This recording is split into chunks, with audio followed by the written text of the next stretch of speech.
ज्या काळात देशी गायीऐवजी अनेक शेतकऱ्यांच्या गोठ्यामध्ये संकरित गायींनी जागा घेतली त्या काळामध्ये देशी वाणाच्या गायी सांभाळत बसणाऱ्या शेतकऱ्याला थोडं वेळच म्हणावं लागेल।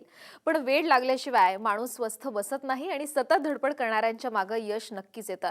ही गोष्ट लातूर जिल्ह्यातल्या अहमदपूर तालुक्यातल्या मावलगावच्या शरद पाटलांनी खरी करून दाखवली आहे। गेल्या 2 दशकांपासून जास्त काळ ते लाल कंधार जातीच्या देशी गायींचं संगोपन मुख्य व्यवसाय म्हणून करतायत। यापासून त्यांना वार्षिक 8 लाख रुपयांची मिळकत होतीये। त्यांच्या गायींना अनेक राज्यस्तरीय आणि राष्ट्रीय बक्षिसे सुद्धा मिळालेली आहेत। आज आपण त्यांच्या देशी गायींची संगोपनाची यशोगाथा जाणून घेण्यासाठी लातूर जिल्ह्यातल्या मावळगावला जाणार आहोत।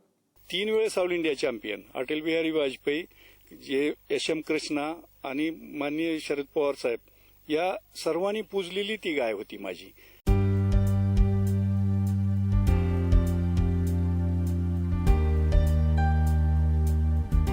या मोठमोठ्या लोकांकडून कौतुकाची थाप मिळवलेले शरद पाटील खरंच एक आदर्श गोपालक आहेत।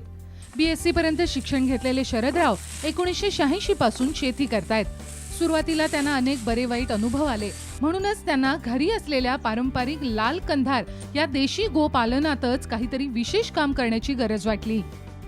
शेती करत असताना कधी दुष्काळाचे कधी अतिपावसाचे असे झटके आणि चटके बसत गेले आणि त्या दरम्यान मला खुणवत होती ती माझ्या गोठ्यातली लाल कंधारी, जे पारंपरिक ब्रीड आहे आमचं, आपल्या मराठवाड्याचं, आपल्या महाराष्ट्राचं ब्रीड आपण म्हणू।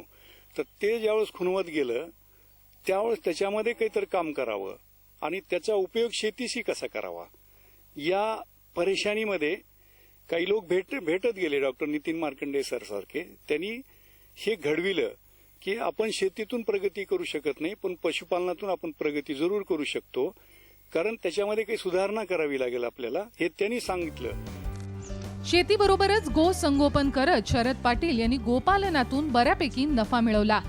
2000 सालापासून हळूहळू त्यांनी हा व्यवसाय पूरक न करता मुख्य व्यवसाय म्हणून सुरू केला। आज त्यांच्याकडे जातीवंत लाल कंधार गायींचं वाण आहे। त्यांना पशुपालनातला ICARचा मिळालेला सर्वोच्च बाबू जगजीवनराम पुरस्कार याचीच साक्ष देतो।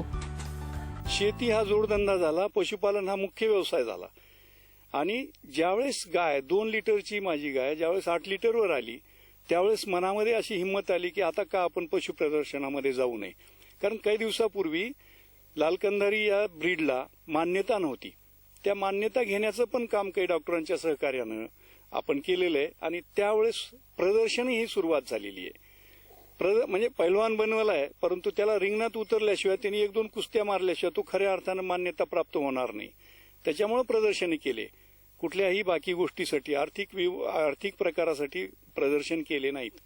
परंतु झालं काय की 2-3 ऑल इंडिया चॅम्पियन ज्यावेळेस आपल्या लाल कंधारीला मिळाले त्यावेळेस खऱ्या अर्थानं या ब्रीडकडे शेतकऱ्यांचं मन वळालं, शासनाचं मन वळालं।